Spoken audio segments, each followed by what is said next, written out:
Jai Gopi Jana Vallabha Girvardhari.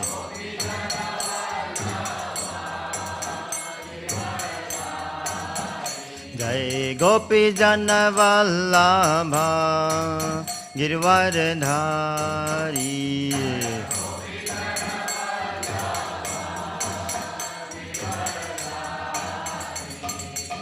Yashoda Nandana Brajajana Ranjana.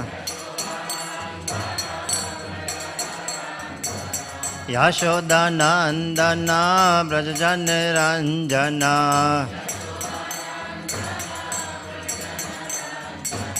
Yamuna Tira Vanachari. Yamuna Tira Vanachari. Jaya Radha Madhava Kunja Bihari.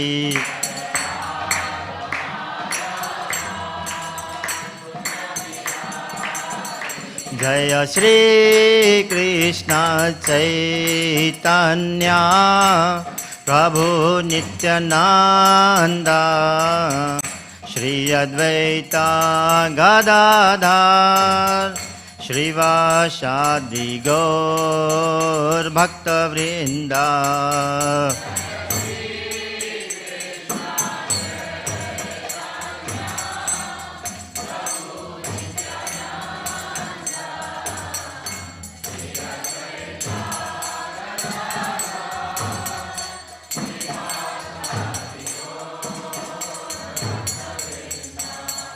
Hare Krishna, Hare Krishna, Krishna Krishna, Hare Hare, Hare Rama, Hare Rama, Rama Rama, Hare Hare.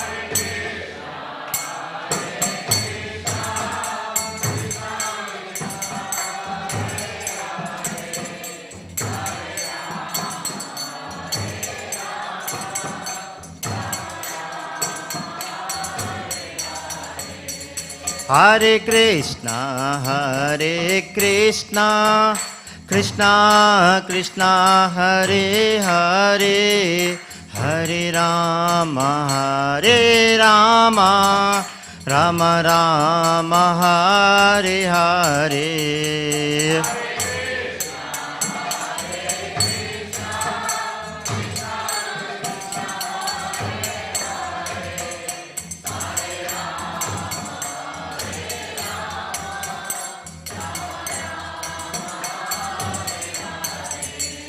Hare Krishna, Hare Krishna, Krishna Krishna, Hare Hare, Hare Rama, Hare Rama, Rama Rama, Hare Hare.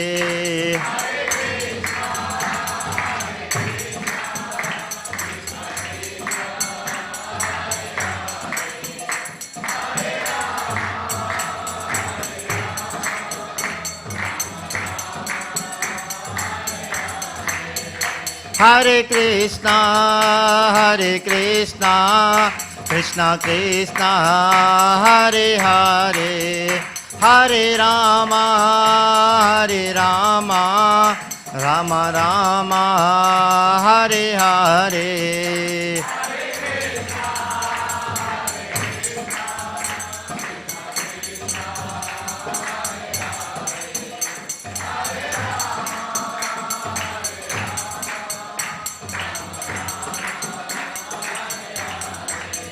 Hare Krishna, Krishna Krishna, Hare Hare, Hare Ram, Ram Ram, Hare Hare.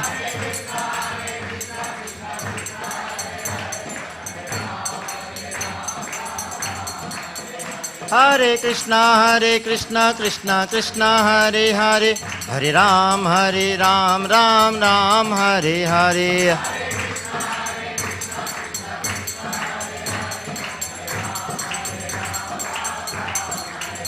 Jayo Prabhupada, Prabhupada, Prabhupada, Srila Prabhupada.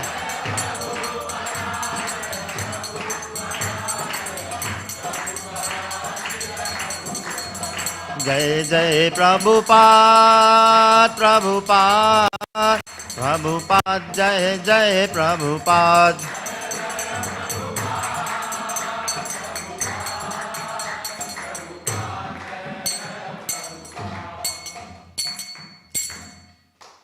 Jayom Vishnupad Paramahamsa Parivrajaka Stotra Sata Sri Śrīmad His Divine Grace. I see Bhaktivedanta. Swami Śrīla Prabhupada ki, Shri Shri Gauranitai ki, Shri Shri Radha Vallabha ki, Shri Shri Jagannath Balavidya Subramai ki, Ananta Koti Vaishnava Vrinda ki, Nitya Gaur Premanande.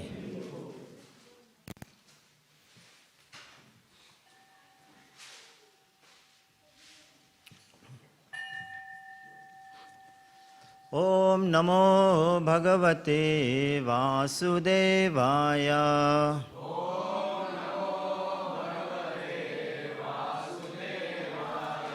Om Namo Bhagavate Vasudevaya.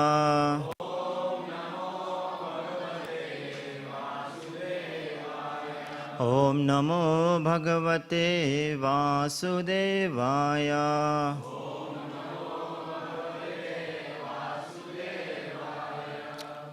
Hare Krishna.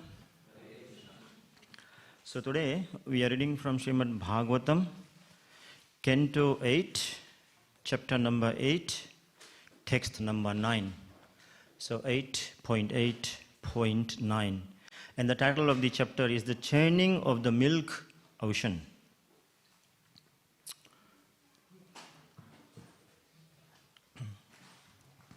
Why don't we do this? I'll quickly explain you the verse in a minute or two, so that when we recite, then we can recite the verse with the understanding of the meaning, yeah? So it might be a little bit more impactful. So let's just see what this verse means. It means Tasyam Chakruhu Isparaham Sarve. So Tasyam means thereafter. Thereafter in this context then means that this verse is a continuation of the verse from the previous one. So then if you step back, what happened yesterday is that when the churning of the milk ocean is going on, among the other products that are coming out of the churning, yesterday we saw the appearance of the goddess of fortune, Ramadevi, Mother Lakshmi appeared. So then when she appeared, then what happened? Tasmat, or Tasyam. Thereafter what happened? Chakruhu Ispraham Sarve. Spraham means to be, to desire. So somebody desired to have her when she came out of the milk ocean. And who desired to have her? Sarve. Sarva means all. Now what does all mean then in this context? Sa Asura Manavaha. So Asur and Manava. Three categories of people. The Suras, the demigods, Asura, the demons, and then the Manava, the human beings. Yeah. So everybody desired to have her. Why did they desire to have her? Because Rupa, Adaryam, Vayo, Varna, Mahima. Four things. Rupa, because of her exquisite beauty, they desired to have her. Number two, Vayo, because of her youthful age, they desired to have her. Number three, Varna, because of her nice complexion, body complexion, they wanted to have her. And the fourth thing is because of her Mahima, her beautiful glories, people desired to have her. Yeah? So bring it all together. When the churning of the milk ocean was over, Lakshmi Devi appeared because of the four things: her beauty, her youth, her glories, and her bodily complexion. Everybody wanted to have her, including the demons, demigods, and the human beings. Very nice. Let's sing this. Tasyam Chakruhu Isparaham Sarve. Sasura Suramanavaha. Rupoddarya Vayo Varna. Mahima Kshipta Chetasaha. Tasyam Chakruhu Isparaham Sarve. Sasura Suramanavaha. Rupaudarya Vayo Varna. Mahima kshipata chetasaha tasyam chakruh isparaham sarve sasura suramanasaha sasura suramanavaha Rupaudarya vayo varna Mahima kshipata chetasaha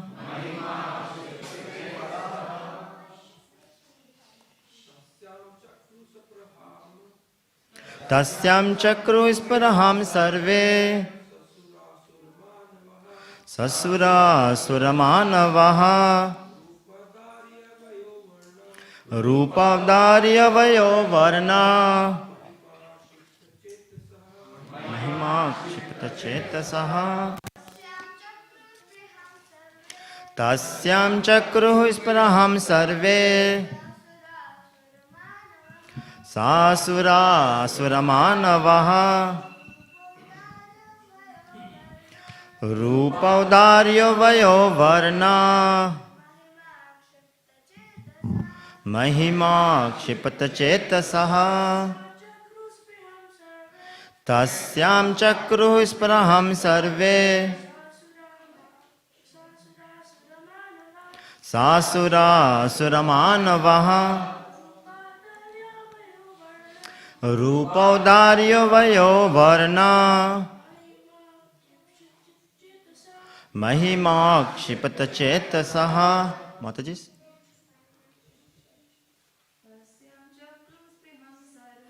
Tasyam chakruh isparaham sarve Sasura suramanavaha Rupaudarya vayo varna Mahima kshipata chetasaha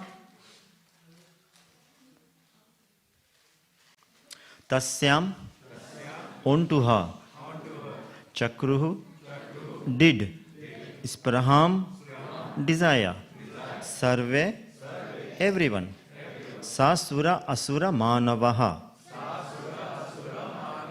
the demigods, the demons, and the human beings.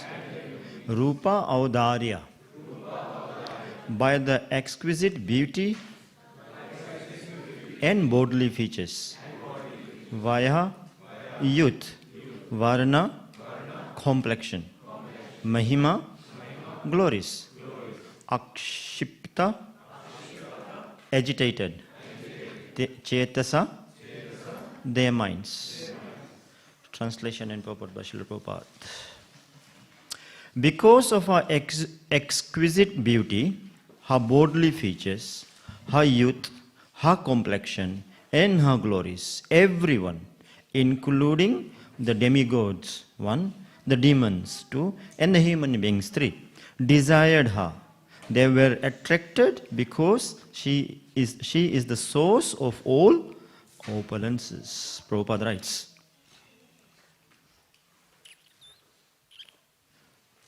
Who in this world does not want to possess wealth, beauty, and the social respectability that come from these opulences? So that's a rhetorical question. Who in this world does not want to possess wealth? Anybody in this room? Okay. People generally desire material enjoyment, material opulence, and the association of aristocratic family members. Bhogeshwarya Prashaktanam. Material enjoyment entails 1. Money, beauty, and the reputation they bring, which can be achieved by the mercy of the goddess of fortune. The goddess of fortune, however, never remains alone. As indicated in the previous verse by the word Bhagavat Para, she is the property of the Supreme Personality of Godhead and is enjoyable only by Him. If one wants the favor of the goddess of fortune, Mother Lakshmi, because she is by nature Bhagavat Para, one must keep her with Narayana. The devotees who always engage in the service of Narayana, Narayana Parayana, can easily achieve the favor of the goddess of fortune without a doubt. But materialists who try to get the favor of the goddess of fortune only to possess her for personal enjoyment are frustrated. Theirs is not a good policy. The celebrated demon Ravana, for example, wanted to deprive Ramachandra of Lakshmi, Sita, and thus be victorious. But the result was just the opposite. Sita, of course, was taken by force by Lord Ramachandra, and Ravana and his entire material empire was vanquished. The goddess of fortune is desirable for everyone. The goddess of fortune is desirable for everyone, including human beings. But one should understand that the goddess of fortune is the exclusive property of the Supreme Personality of Godhead. One cannot achieve the mercy of the goddess of fortune unless one prays both to her and to the Supreme Enjoyer, the Personality of Godhead.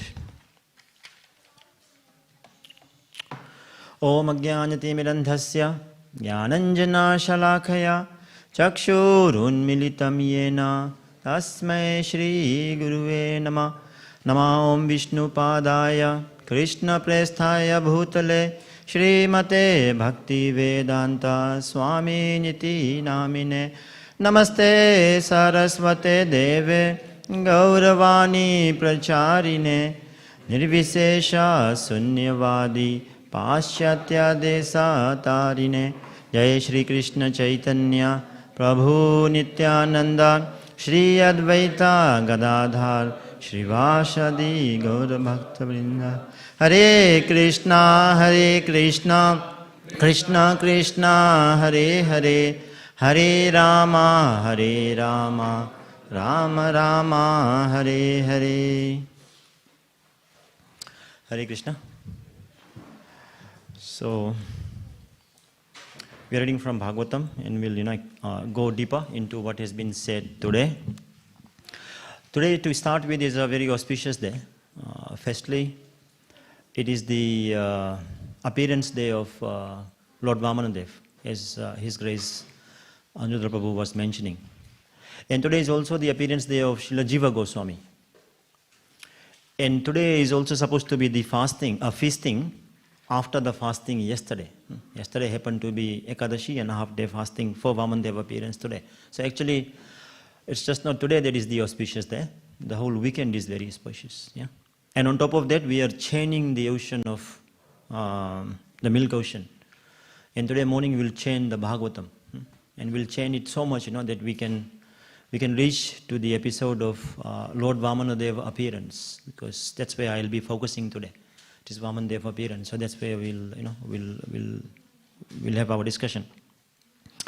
Now, also coincidentally, Lord Vamanadev appearance, which is the theme of today's discussion, it starts with the episode of the chaining of the milk ocean itself. So these are the initial stages of this Canto 8 of Śrīmad Bhāgavatam, whereby the milk ocean will be chained, and then the products come out, as we are already seeing. And after that, at some point in time, intertwined with this story is Lord Vamanadev appearance. So we will try to cover from this chaining of the milk ocean up till the point of Lord Vamanadev appearance, and bring it back to Prabhupada's purports of what Prabhupada is writing in this connection. So that's an overview of what we'll be talking today. So here in the purport, Prabhupada talks about that the goddess of fortune, Ramadevi, she is the source of all opulence. And those who possess her or desire to possess her with the view to engage that opulence in the service of the Lord, that is fine. But those category of people who desire to enjoy her separately from Lord Narayana, then they will be frustrated. I think we can resonate with that, yeah? Coming into Krishna consciousness and before our Krishna consciousness days, we can resonate with that. So sometimes, with the possession of opulence also brings pride. And this chaining of the milk ocean again is due to somebody's pride. And we will explore that as well. So let's just focus on this for now until we build it a little further. Possessing wealth is not a problem. But being possessed by wealth is a problem. If we possess wealth and engage it in the Lord's service, that is absolutely fine. But if we are possessed by the wealth, and when we are possessed by the wealth, a couple of things can happen. one thing that will definitely happen is that we will use it in our sense gratification. That's where the materialistic people are. Yeah? That's what Prabhupada was writing in the purports. Another thing can also happen when we are possessed by wealth, and this can also be in the case of sadhakas like us. Pride can come. Pride can come not only from our wealth, but from other sources as well, no? Such as our beauty, such as our youth, our high parentage, birth, such as our knowledge. All these things can lead to pride, as Krishna explains in Bhagavad Gita as well. So one example of somebody who was possessed with wealth and became too proud is Lord Indra. And we'll connect that to how the churning of the milk ocean happened. So Lord Indra, time to time, gets very proud. And every time that he gets proud or misbehaves, the Lord comes to fix him and lift him further. So this episode starts with the fact that one time, who was the personality who garlanded Indra? Durvasa Muni. So one time Durvasa Muni, when he came to the assembly of Indra, he offered his garland to Indra, and Indra very disrespectfully kind of threw the garland away, and then Indra's elephant Airavata, he trembled on the garland and literally just making it a rubbish kind of thing. So therein lies a couple of lessons for us. Sometimes we also get garlands, in the temple, if you are fortunate, on special days. And on every day we come to the temple, we get the flowers from the altar. That is also, let's say a form of the blessing of the Lord, not garland, but flowers are there. How respectfully do we take that garland or that flower, and how respectfully do we honor it, is something to be cognizant of going forward. It is not just any ordinary flower. It is flower that is coming straight from Vaikuntha planet. And we are so fortunate to be having, the honor of receiving those flowers. So put it to your forehead and then to your nostrils and inhale the fragrance that it is to give us. That is all purifying.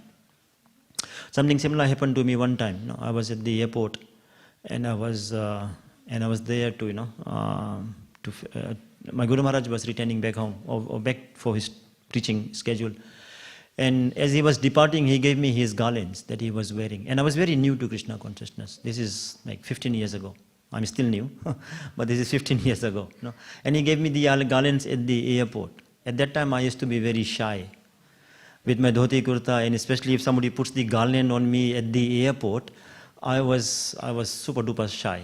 Now I don't, I'm okay. I can walk anywhere like this. I can even walk inside the aeroplane with my dhoti kurta and garland. I don't mind. But that time I was very shy. And when he put the garland on me, I immediately took it out. And I thought I'll hide it from the general public because it's too much of, spotlight, yeah? Too much of attention, that's how I thought, that is too much of attention. But a devotee doesn't think like that. Devotee thinks differently. And my Guru Maharaj said, oh, so you don't want my blessings. You don't want my blessings, You don't want Radha Damodar's blessings because they were Radha Damodar garlands. So therein, that's the day I decided to move away from my shyness of, being Krishna consciousness in public. That's the day I decided. From that on, I'm generally okay, to be anywhere in my dhoti kurta. So if you are new to Krishna consciousness, maybe this episode also inspires you to be, not to be shy. Especially in this country, yeah? People dress up the way they want to dress up. Nobody cares. So be not shy of Krishna consciousness. Be proud of our attire. So anyway, Durvasa Muni cursed Indra that you will be poverty stricken because you are too proud of your wealth. And then we fast forward, then what happens? Because of the curse, Mother Lakshmi, Ramadevi, who has just appeared, yesterday, in terms of churning of the milk ocean, she decides to leave Indra to withhold the curse of Durvasa Muni.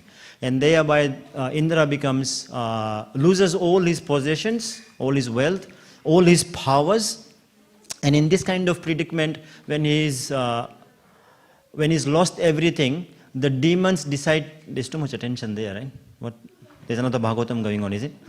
There's too much attention there as well. People are just looking that way rather than focusing on Bhagavatam. Okay, let's refocus. So Indra lost his power and his possession, and the demons decided to attack Indra, and then the demons occupied the planet of Indra Loka, and they pretty much decided to rule the whole planet. So this is the consequence of being too puffed up, of being too proud. So we can also learn another lesson there, yeah? How we should not be puffed up of any of the powers or the strengths or the knowledge that the Lord may have given us. Prabhupada writes in his purport to this particular point. I'll just read it from my notes rather than trying to find in the purport, but you could go through the purport and find. Prabhupada writes, material enjoyment entails money, beauty, and the reputation they bring, which can be all achieved by the mercy of the goddess of fortune. The goddess of fortune, however, never remains alone. So where a Brahmana or a Guru is offended, like how Durvasa Muni was, the Lord is not pleased, and where the Lord is not pleased, Mother Lakshmi moves away from there. So if we have whatever in our small bank accounts, be careful of it. If we are too proud of it, then Mother Lakshmi can move away. That's why now we have credit cards and mobile phones, but money used to be round, in coins, so that she can roll off, easily roll off if she doesn't want to stay there. So when the demigods lost their possession, Indra being in that kind of situation, he kind of came to his senses, and then he approached the Lord to see how do we reconcile this situation, because the demigods are supposed to be the administrative powers for the material universal management. So the Lord told them something pretty interesting. The Lord said to make truce with the demons, sandhi, means to have a negotiation with the demons and try to reach an agreement whereby we can orchestrate something which will reinstate you in your rightful position. So negotiating with another party is fine. We all know that. There's nothing wrong with that. But here what is interesting is that the demigods are requested to negotiate and make an agreement with the demons. Now that's interesting, We would have never thought of doing it. So, lesson for us. Sometimes when there are arguments, diplomacy might be more important than just being wrong and right. A diplomatic approach to finding a resolution to the problem might be more feasible. So just because they are demons, and in our case, just because that person is exploiting us, is wrong or is, on the other side of the fence, that doesn't mean we have to go full throttle with a negotiation. The art of negotiation says, don't look at the differences in the argument. Start with the similarity in the argument. Any argument that is 100% conflicting, let me rephrase, any argument that is fully conflicting, therein will lie at least something that will be similar. So start with the similar point and then try to negotiate way out how to resolve the differences. So don't start with the differences. You said this, I said this, you are wrong, I'm right. What do you think will happen? That discussion will just explode, So start very tactfully and start very diplomatically and very nicely. So the Lord says, approach the demons, make an stand with them, and then we will find a solution after that negotiation. So what was the solution? The solution, the Lord said, is for you to be able to get your position back. I will give you Amrita, the nectar, which will make you, let's say, literally immortal. And how will this nectar come? The nectar will come when you chain the milk ocean. And amongst every other product that will come, eventually the nectar will come. And we know this in our life, We really have to do hard work, hard yaka, for us to get some benefits out of it, So the benefit of nectar was only to be made available if the other products were also coming out of it, let's say the dirt.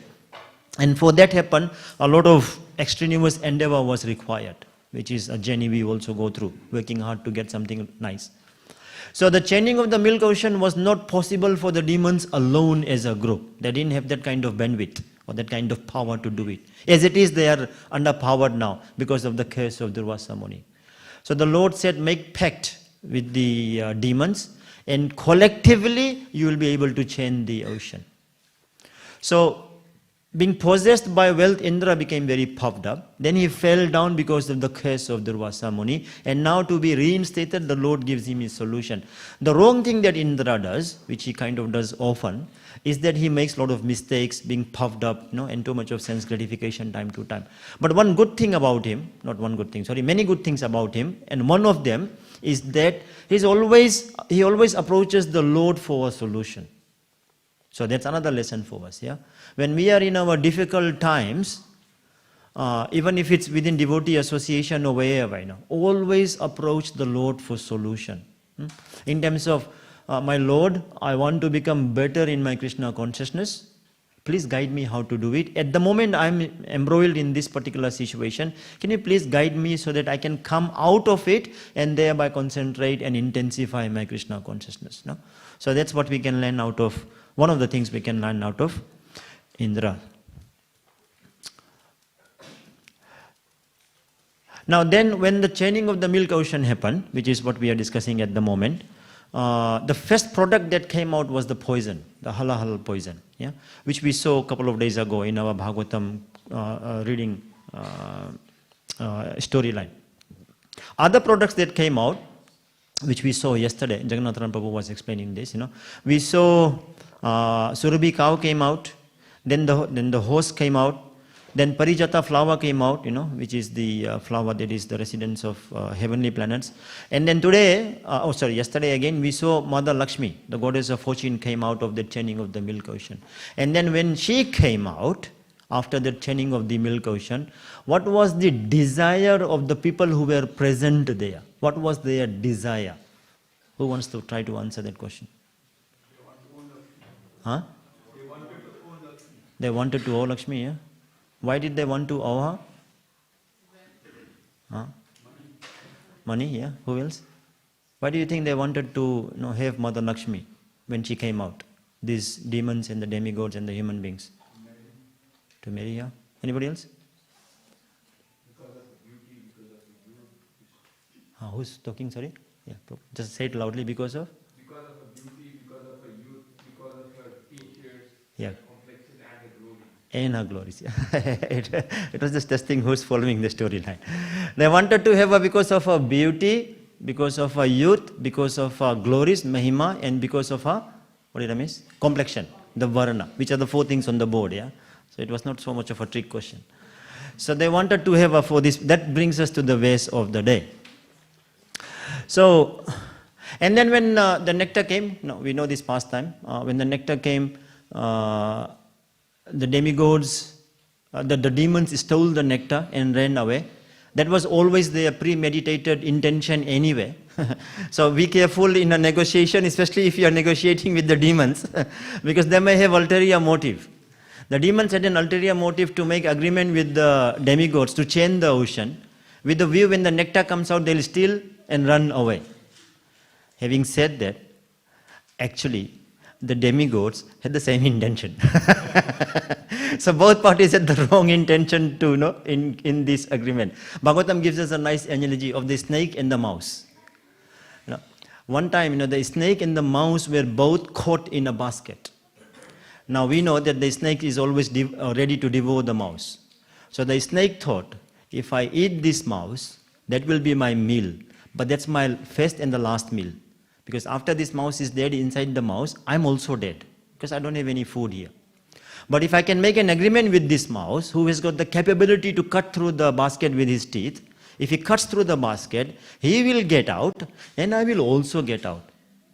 So then the mouse, the snake said to the mouse, please you do this, I promise you that I will not annihilate you if you do this service. And both of us will escape. So they agreed, and the mouse started biting the basket.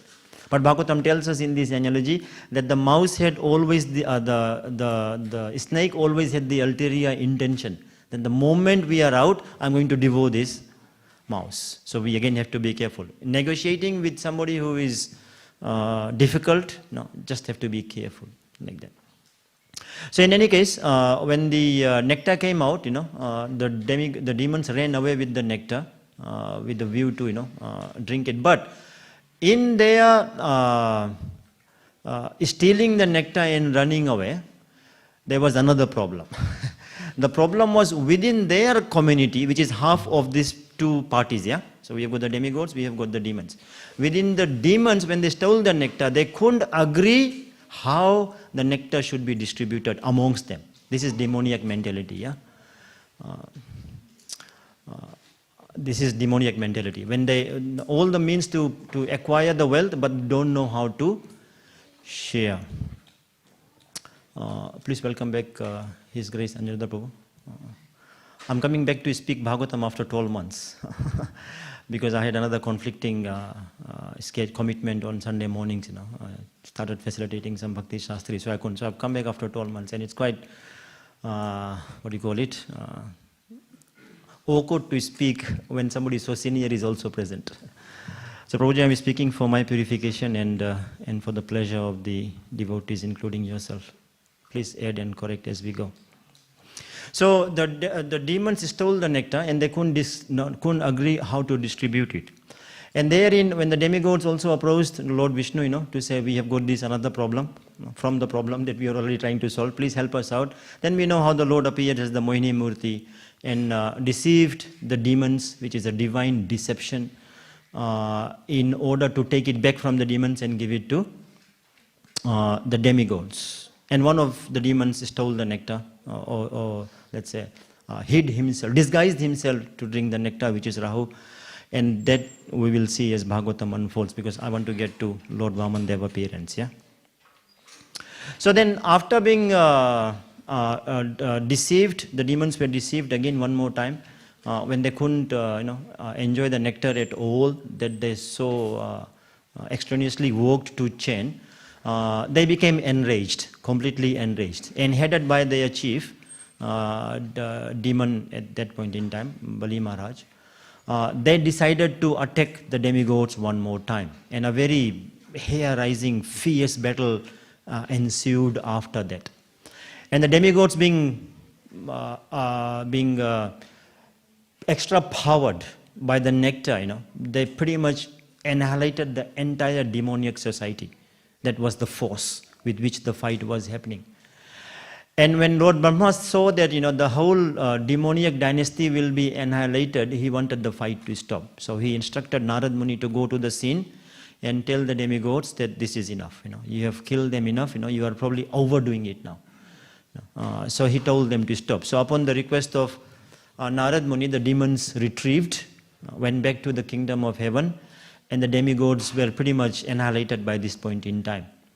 But their spiritual master, Sukracharya, who is the spiritual master of the demons, he revived the demigods, or the demons, including Bali Maharaj, with the Samjivini mantra that he could chant to revive the demigods, the demons, sorry. So after the reviving, then the demons, as they were, they were saving Sukracharya, and they were saving all the Brahmanas very, very nicely. So upon seeing the nice service attitude of the demons, the Brahmanas bestowed the demons with lot of powers and blessings and mercy. Now another lesson, there's a lot of lessons, and I'll keep picking as we go. In the service there is blessings. If the demons can get so much of Brahmana tejas just by saving their demoniac spiritual master, or from spiritual master of the demoniac dynasty, then just analyze how much blessings we can get with a development of a nice service attitude. And we are so fortunate in Krishna consciousness that everything that we do that is connected with our temple, in our Bhakti Vrikshas and whatever festivals, and when we do, every single thing is actually service, which is bhakti, including, mopping the room and printing a flyer, to administrative roles, to cooking, to garland making, to preaching. Everything is service to the Lord, yeah? And we do it very nicely, without argumentative mentality with the other devotees. Then the Lord will bestow so much of strength on us, to do it more and more and better and better. And I'm sure we have got some experience of this, yeah? The amount of energy that we get in Krishna consciousness, even though we may be very physically tired from all our material activities, our jobs and whatever, It's just energy after energy after energy, yeah? When we embark on Krishna consciousness. We just go hours and hours and hours. And that is a symptom of the empowerment that the Lord gives us because of our service mentality.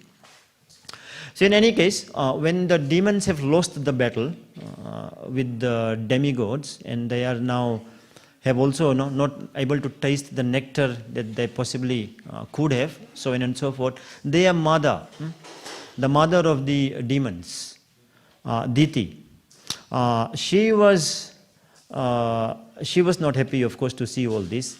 And Aditi as well, the mother of the demigods, she so when the demigods were powered because of the blessings they had received, they one more time took over the demons. They one more time invited the demigods for the battle, and they won the battle because of their Brahmana tejas. Now remember, the demigods had drunk the nectar which made them immortal. So just because they are immortal does not mean that they were undefeatable. It's two different things, yeah. They were, because of their wrongdoings and their proud they again got defeated by the demons. And seeing this, Aditi, who is the mother of the demigods, became very painful, seeing the predicament of the demigods. And then she prayed, through her husband Kashyapa Muni, she prayed to the Lord once more to say, "Oh my Lord, the demigods are your powerful representative, empowered representative. Please devise some way whereby they can be reinstated into their position." That prayer from Aditi, when the demigods have lost this battle again, is what led to the appearance of Lord Vamanadev. And today being the appearance of Lord Vamanadev. So how did this prayer of Aditi eventuated in the appearance of Lord Vamanadev? Let's look at it for the next 10 or so minutes, yeah? So the Lord appeared, long story short, the Lord appeared as the Lord Vamanadev, appeared as the son of Aditi and Kashyapa Muni. And the Lord eventually, fast forward his youth stage, the Lord appears at the place where Bali Maharaj is doing Aswamedha Yajna. And he's doing this Yajna to become more and more powerful and take over the whole three planetary system. So when Bali Maharaj sees Lord Vamanadev appearing, there is two things happening, the Acharya has explained us. And it's quite sweet actually. One thing that is happening is external, and another thing is happening to him internally. And to understand why this internal disposition in him is chaining his heart, so there is two chaining happening today. The chaining of the milk ocean and the chaining of Bali Maharaj's heart. And why is this happening? Let's remind ourselves, who is Bali Maharaj? Bali Maharaj is the grandson of Prahlad Maharaj and the son of Virochana. So because he is the grandson of Prahlad Maharaj, he has already got some special benediction from a devotee in the dynasty. So if we are in a devotee family, or if we are associating with devotees, just by the mere association we are getting tremendous blessings to advance spiritually. And that is very subtle, we might not even feel it, but it definitely has an impact on us. So Prabhupada explains that there are two types of devotees, yeah? The Sadhana Siddha and the Kripa Siddha. And we have Kripa Siddha Prabhu with us today. So Sadhana Siddha is the one who perfects his Krishna consciousness by doing his sadhana under the instruction of his spiritual master. So he gradually develops his Krishna consciousness. Kripa Siddha devotees are those who grow in their Krishna consciousness because of the Kripa, because of the mercy. And where does this mercy come from? From another devotee. So Bali Maharaj has been naturally endowed with this mercy of Prahlad Maharaj, just being by the virtue of him being born in that Prahlad Maharaj dynasty. So he's already got those blessings. So those blessings, those mercy, those conducive environment that was there for him, that was kind of inherent in his heart. Hare Krishna, if you have come for darshan, feel free to step back if you want. Mataji sit this side, Prabhu's this side. Please feel welcome at home if you are new to our temple. So that mercy was inherent in his heart like a seed. And then when he took the appearance of Vamanadev, who is walking in front of him, all that bhava starts emanating more and more and more. So at this point in time, Bali Maharaj has pretty much, developed a lot of devotion towards the Lord. He's become almost like a pure devotee of the Lord at this point in time. Although he's coming from a demoniac mentality, although he was fighting with the demigods, so on and so forth.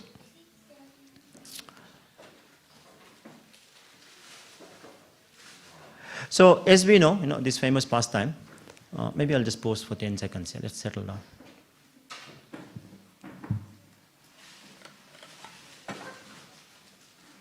Maybe one of you can also, if there is a space at the back, one of the youths can provide a chair for the gentleman at the back, if there is a space for a chair.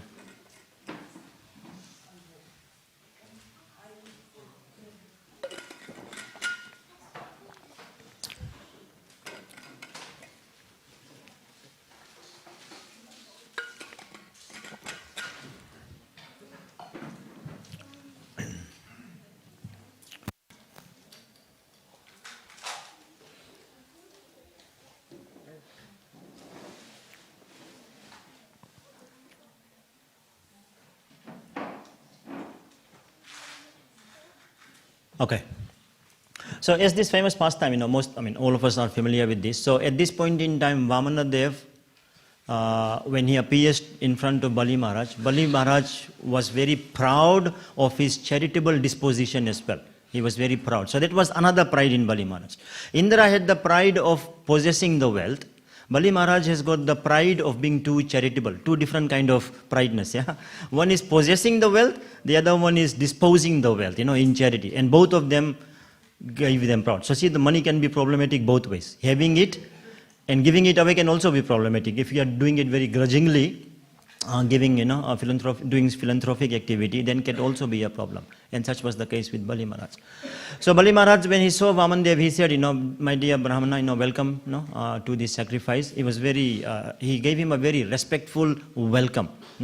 And then actually also washed the Lord's feet and all that, whereby, he was getting purified more and more. And then he said to the Lord, my dear Brahmana, you are a Brahmana, and Brahmana's duty is to go from place to place, begging for alms. So please ask me for anything. At the time of the sacrifice, he had this charitable mentality as well. So Lord Vamanadev very smilingly said, my dear Bali Maharaj, I'm a small boy, he was a dwarf, and I just need 3 steps of land. That's all I need. And Bali Maharaj smiled at him in a more like a cheeky way, to say that because of your tender age and immaturity, you actually don't know what to ask from me. I can give you much more than 3 steps of land. Ask me more. Don't just look at your situation today. Today you need 3 steps of land. Tomorrow you might need much more for your daily maintenance. You might as well ask everything from me now only and be satisfied with that. So this is his pride coming out in his charity. Yeah, it's like I was reading an article a couple of days yesterday only. Suvarna Radhika Mataji posted in one of the groups. That this Elon Musk, he is about to become the first trillionaire in the world. We have got many billionaires, but he is supposedly becoming the first trillionaire in the world. $1 trillion. Just a lot of money, yeah? Almost like Indra. Well, not close, but you know what I mean. Comparatively close, relatively close, yeah, like that. So, sorry? Not be better than Kuvera, yeah. That was just a joke. So anyway, with his $1 trillion, if we approach him and ask Elon to say, my dear, I don't have food to eat, can you give me $5? He will say, go and ask somewhere else, don't waste my time with $5. My donation checks are normally in $5 million, That's how he probably writes his check. So, to ask for $5 in front of a trillionaire is like, better ask somebody else like that, yeah. So this is Bali Maharaj's attitude at the moment, to say, my Lord, or not my Lord, Vamanadev, you could have asked for much more. Why only 3 steps of land, like that? Now, who is asking for the 3 steps of land? How much does he own compared to Bali Maharaj? How much does Vamanadev own? So here we see the wealthiest ever beggar. We have seen very poor beggars on the streets, but we have never seen somebody like this who owns absolutely everything. He is begging for 3 steps of land. Now, turn it around, back to Elon Musk. He comes to you, who is about to become a trillionaire, and asks you for $10. He comes in a beggar attire and then says, can you give me $10? And he's the trillionaire of the world. So see how the situation can be completely different, yeah? Depending on who's asking and who's giving. So Vamanadev, and now we see Vamanadev has appeared. So Vamanadev speaks about the principles of satisfaction. And a couple of verses he talks is very, very sweet actually, and and we'll go through those verses. So Vamanadev says,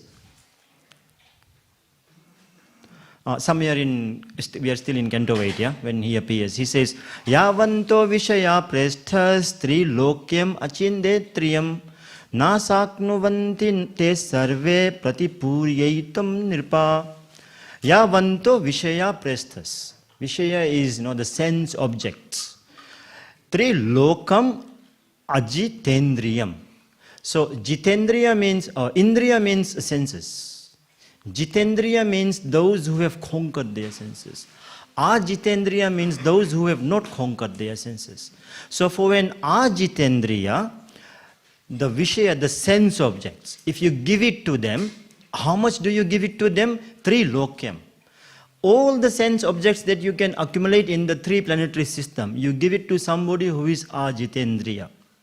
What will be his situation? Na saknuvanti na sarve pratipurana yutam nirpa. He will not be pratipur. Even if you give him everything, he will be na pratipur. He will not be satisfied. So Bali Maharaj is telling the Vamanadev is telling Bali Maharaj that if I want to be satisfied, I will be satisfied with what I want, with three steps of land. But if you want everything, which is a sign of a greed, then that will not lead to satisfaction at all. Radhanath Swami nicely puts, very poetically, he says, there is enough resources in the world to meet everybody's need. There is enough resources in the world to meet everybody's need, but there is not enough resources in the entire world to meet even one person's greed. That is the dimension. So satisfaction is not just an emotion, but it is also a choice. Sometimes, we are satisfied or dissatisfied, and it's a bhava, it's an emotion that outpours. But we can actually purposefully choose to be satisfied if we so desire with what we have. And we know there is never enough. So what is there, we could be satisfied with that. Prabhupada writes in that purport. But materialists who try to get the favor of the goddess of fortune only to possess her for personal enjoyment are frustrated. So the greed leads to frustration, Prabhupada explains in the purport today. Vamanadev quotes another or says another verse which is similar, but let's read this out as well.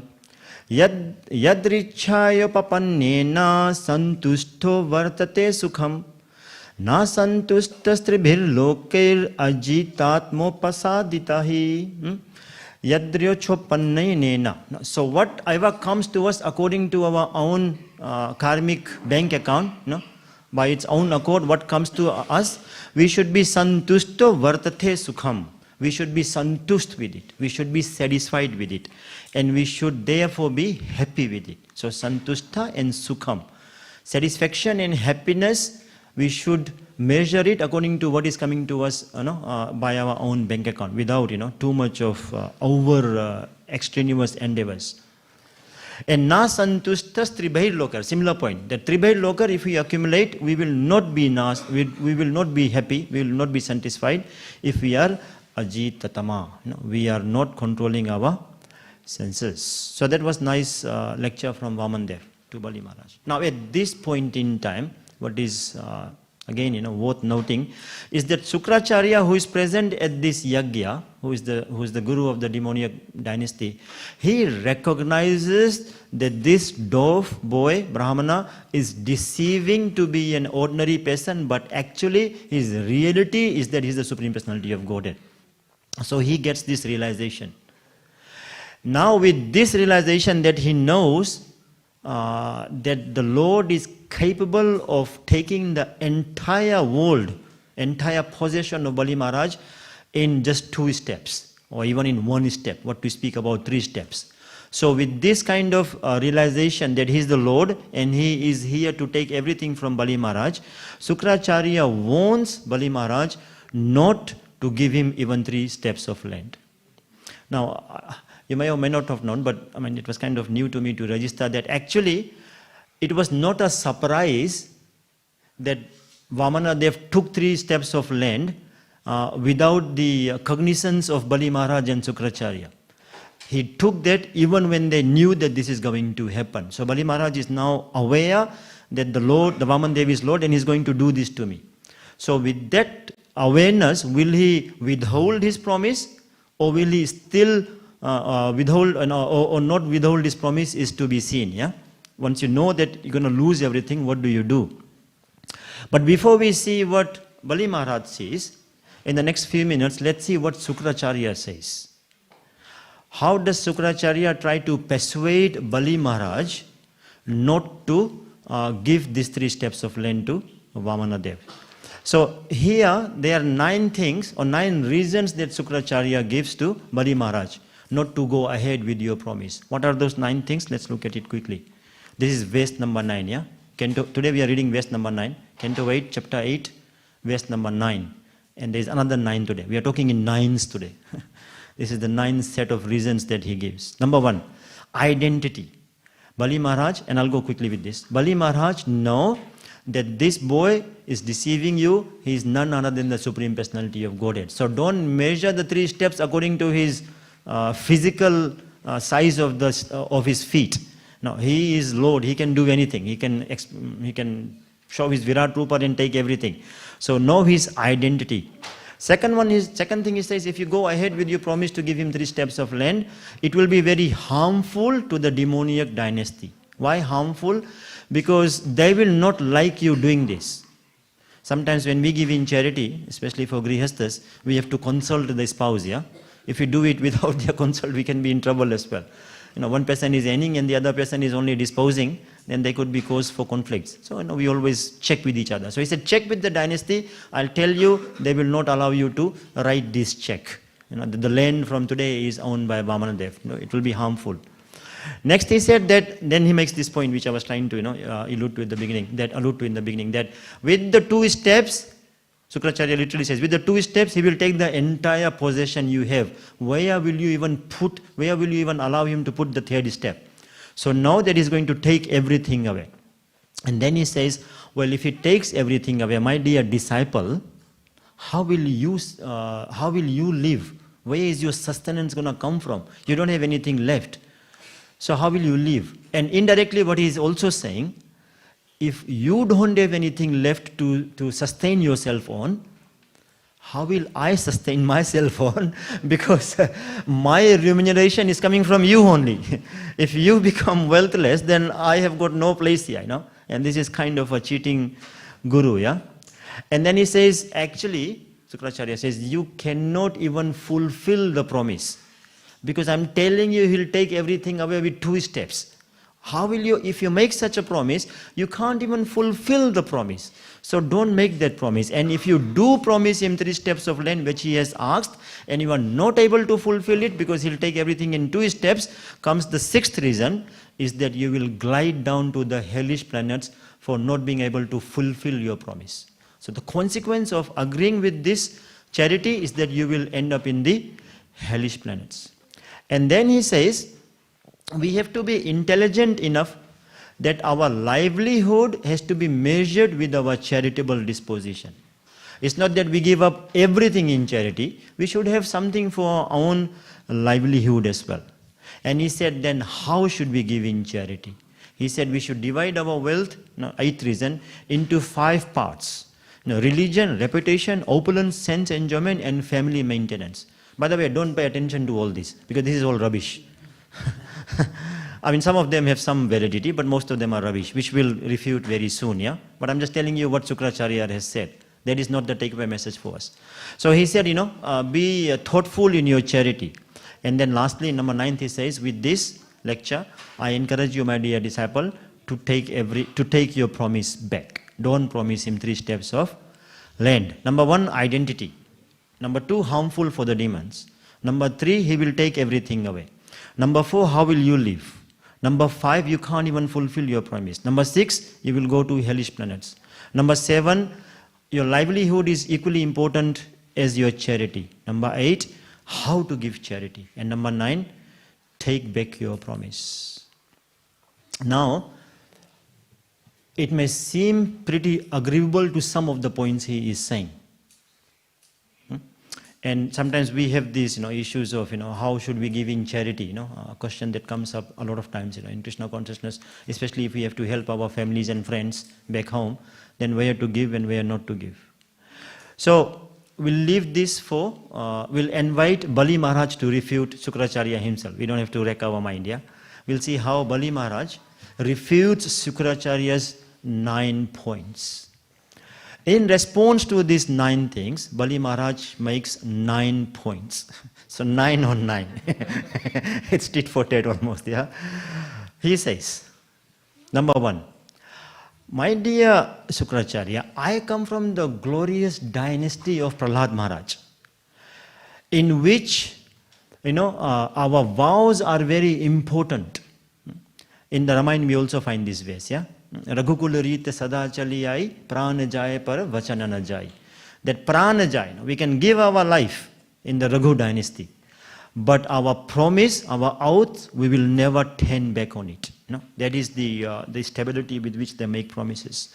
So he said, I come from the glorious dynasty of Prahlad Maharaj. If I don't withhold my promise, I will tarnish the reputation of Prahlad Maharaj. So I'm not going to do it, number 1. How can I withdraw my promise? Number 2, that lying is very sinful. If I have promised him and now then I say that I'm not going to give it to you, it is very sinful. And a lot of times, we have this, yeah? People in an argument will lie like anything. No, you said like this. No, you said like this. No, you said like this. No, I didn't say like this. I actually meant this. So we kind of take, a couple of steps back whenever there are uncertainties like this. So lying is sinful. Number 3, that not only lying, I will be cheating a Brahmana. Brahmanas are worshipable. Now, the Lord protects them. The Brahmanas, the cows, and the devotees, the Lord protects them. So rather than protecting him, actually I'm going to cheat him by deception. No, I'm not going to do this. There's a fear of cheating a Brahmana. 4th point, that everything is temporary anyway. Whether I give today or I give tomorrow, or if I don't give, eventually all that I have will be taken away anyway. At death, everything will be separated from us, including our wealth and our power and our prestige, everything that will be given away. Now there is another, all these are lessons, but another sweet one that I want to focus on. That if we give by choice to Krishna consciousness, whatever we have, our time, our physical, our wealth, our seva, that is equal to bhakti. When we give by choice, it is bhakti. And when it is taken away from us by force at the time of death, then that is not bhakti. For, of course, the non-devotees, yeah? So everybody has got something to give to Krishna and to the Krishna consciousness movement. If we decide to give by choice now, with our own prerogative, it is bhakti. But if we don't, it will be eventually taken away from us by the Lord. And that's why we know, how do we know that the Lord owns everything? How do we know? What is one of the symptoms from which we can ascertain that the Lord owns everything? Because at the time of death, He will take away what is His. So it is ours only as a temporary caretakers we are of our possessions and of our families and of our wealth. Yeah? So everything will be taken away. Number 5, he says there are historic examples whereby people gave up their lives to withhold the promise of charity. And he quotes the examples of the Aditi and CB. And he said if they were ready to give up their lives, then why can't I give up my wealth, which I have already promised? 6th one, fame. Prabhupada writes a very brilliant sentence here. Prabhupada says, time destroys everything that powerful demons possess, except for their bad reputation. Time destroys everything that powerful demons possess except for their bad reputation. And Bali Maharaj is saying, if I don't give, I've got a bad reputation, my wealth will be destroyed eventually anyway, but this bad reputation will live forever. Next one. I have got a chance of giving charity to the Supreme Personality of Godhead. You, Sukracharya, and your ritualistic sacrifices, you do all that to please the Supreme Personality of Godhead. That Supreme Personality of Godhead that you are trying to please by other processes has appeared in front of me. Why won't I please him? Even if he wants everything from me, why won't I give it to him? So see how his devotion to surrender completely to the Supreme Personality of Godhead is emanating in his heart because of the presence of Vamanadev.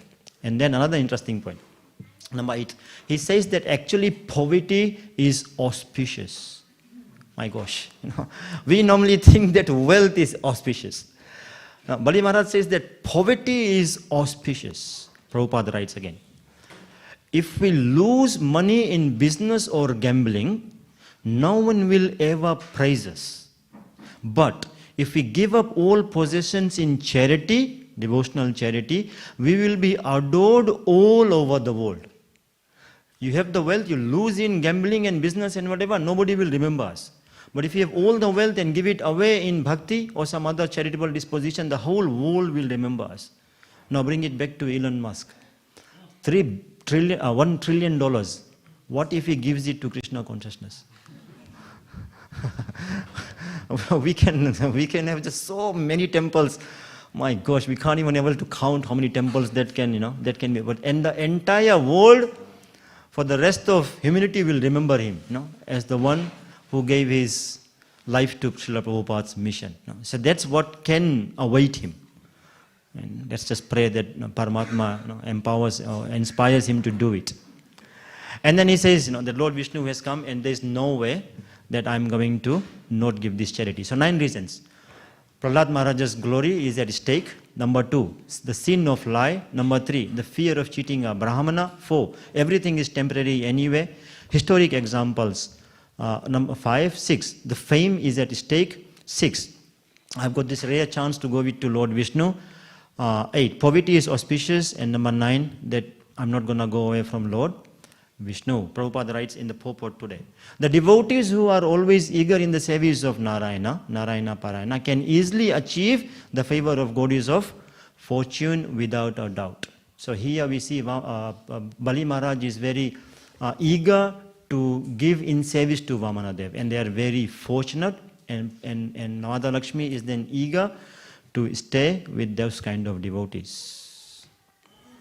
Okay, so we saw so far, why Vamanadev appeared, because of the churning of the Milky Ocean and what ensued after that. Then, long story forward, we saw the 9 reasons Sukracharya said, which Prabhupada explains are all materialistic dharma. They are all materialistic principles which are not applicable to a devotee congregation. We learn from Bali Maharaj's response of how a devotee's mindset should be when it comes to giving in charity our body, our mind, and our speech.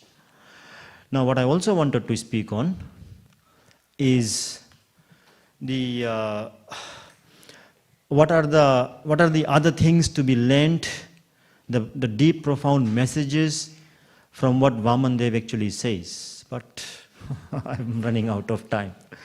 There's so many, and guess how many I mined? There are some nuggets that I mined, devotional nuggets, and there were 9 in numbers.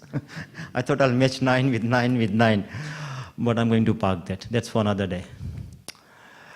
So coming back to the theme, of Indra Dev being too proud of his possession, which led to this whole episode. Vamanadev tells in this particular junction as well, couple of other messages, and I'll just read those out to you. He says, Janma karma vayo rupa vidya aishwarya dhanadhibhi yadi yasya na bhavet stambhas tatrayam mad anugraha. Vamanadev. 7 things. Janma, number 1. Karma, activity, number 2. Vayo, our youth, number 3. Rupa, our beauty. Vidya, our knowledge, education. Aishwarya, our opulence, 6 things. And Dhana, our wealth, 7 things. With these 7 things, Janma Karma, Vayo Rupa, Vidya, Aishwarya, Dhanadibhi, Yadi Asya na bhavet stambhas, Yadi Asya na bhavet. If these things does not give you the power of stamba, which means pride or false prestige. If these things in a devotee that not rise to false prestige is to be taken as tatraya mad anugraha. It is my favor on the devotee. So if we have wealth that we want to use in Krishna consciousness and not be proud of it, then beg the Lord to also give His favor, anugraha, so that we can dovetail those resources in Krishna consciousness. Whatever it be, our wealth, our beauty, our youth, our knowledge, all to be utilized in Krishna consciousness without pride. And that's Lord's favor. Then the Lord says, how does the Lord take away the pridelessness of a devotee? Manastamba nimittanam janma dinam samantata sarvashreyas pratipanam hanta muhiyanna matparaha. Mana is false respect. Stamba again, pride. Nimittanam. Nimit means the instrument. So what is the nimit? What causes us to be seeking for that false respect and pride? What are the causes of this? Janma dinam samantata. Janma, our birth, our high parentage birth. And adinam, everything else that is opulent. So our high birth or our opulence can be the cause of our man and stamba, of our false respect and pride. Sarvashreyas pratipanam, these things are pratipanam. These things are an impediment on our way to Shreya. Shreya means our devotional journey. These things are an impediment. But for a devotee, the same thing, which is an impediment for the materialistic, for the devotee, what it is? Hanta muhiyanna mat paraha. Mat means my and paraha means devotees. So for my pure devotees, they are not muhiya. They are not bewildering. So when we are practicing Krishna consciousness, whatever comes at its accord to us, we should not be proud is the theme. Because when we are proud, then we may have the same consequences that Indra had to learn the hard way. So, last point, Prabhupada writes in the purport today. The celebrated demon Ravana, for example, wanted to deprive Ramachandra of Lakshmi, Sita Devi, and thus be victorious, but the result was just the opposite. So Ravan also endeavored, but the consequence was opposite for him. Now let's apply that to the storyline today. With the chaining of the ocean, there are 5 things in common, or there are 5 things that is attributing to the chaining of the ocean. I'll be only like a couple of more minutes, yeah? Number 1, the place. The chaining is going on in the ocean. So the chaining is the same for the demons as well as for the demigods. The time is also the same. It's not that somebody is getting through a bad time and somebody is going through a good time. The time is the same for chaining the ocean. Number 2. Number 3, the means of chaining the ocean. The means of the chaining the ocean is the Mandara mountain. So both the means for the demigods and the demons are the same. The chaining itself, the work, is the same. Both are chaining. And the goal of the chaining is also the same. Both of them want the nectar that will come out of this. So 5 things in common. The place, the time, the means, the work, and the goal of chaining is the same. However, the result is completely different. The result is completely opposite. The demigods get the nectar, the demons don't get anything. So I'll read Prabhupada's line again today. The celebrated demon Ravana, for example, wanted to deprive Ramachandra and thus be victorious, but the result was the opposite. So the action might look same, but the result is different, and that is based on our intention. So if our intention is to satisfy the Supreme Personality of Godhead, the Lord will bestow us causeless mercy, and will be victorious. But if the intention is anything different, then we are in a hard time. So with this intention and the clarity of mind with which Bali Maharaj gives everything to the Lord, and the Lord takes us as we know, Bali Maharaj transforms or graduates from his position as a demoniac dynasty, to a devotee, to a nicer devotee, to a best devotee, to the position of a pure devotee of the Lord. So much so that he actually becomes one of the 12 Mahajanas that we know from Bhagavatam. That is the place of devotees. So here, what may seem, if we unpack this the episode, it seems from a material perception, which can be different from reality, and let's bring both too.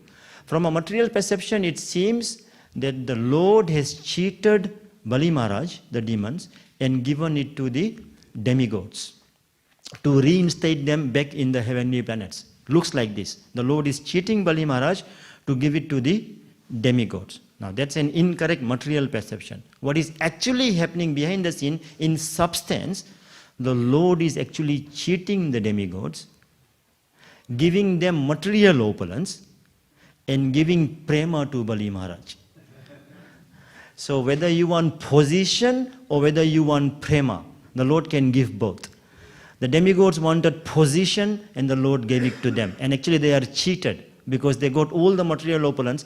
Bali Maharaj in turn got the pure devotion. So much pure devotion of the Lord that the Lord said that I will come and become your doorkeeper when you go to Sutala planets. You go, the Sutala planets will be more opulent than the demigods planet, number one. That itself will be more opulent. Number two, I will be your personal doorkeeper. Number three, in the next Manvantara, when the post of Indra becomes vacant again, you will become the next Indra. Now we are going to the 7th Manvantara. In the 8th Manvantara, you will become Indra. So you will also enjoy not Sutala planets, but Indra Loka as well. And after the 8th Manvantara, I will invite you back to Vaikuntha. This is what Bali Maharaj got. How did he get this? With clarity and intention and bhava, emotion, with which he gave everything that he had to the Lord, Vamanadev. So if we have that kind of mentality of giving it to the Lord wholeheartedly, then prema awaits us. I am going to pause here because it's 9:05. Let me just take one question, just one. I know it's over time, just one question. I mean, Sivya always has one question, so maybe two. Okay, any question or do I stop? Yes, please. Oh, where's the time, Prabhu? Where's the time? Appearance day of Srila Jiva Goswami ki? That's all I can say in the interest of time. I mean, I had, but I don't. I think we should stop here. It's 9:05. Yeah, Śrīmad Bhāgavatam ki jai, Srila Prabhupada ki, Srila Goswami ki, Srila Jiva Goswami ki, and Vamanadev appearance day ki.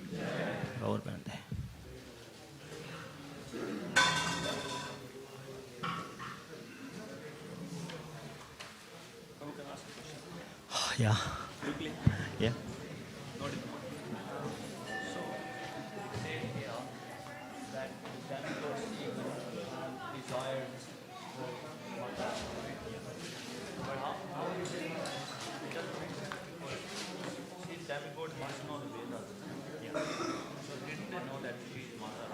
But they want to enjoy the material opulence that she can give. Like sometimes we also want the Lord to help us materially, no? Like that, yeah. Not to marry her also, but to get the material opulence that she could give.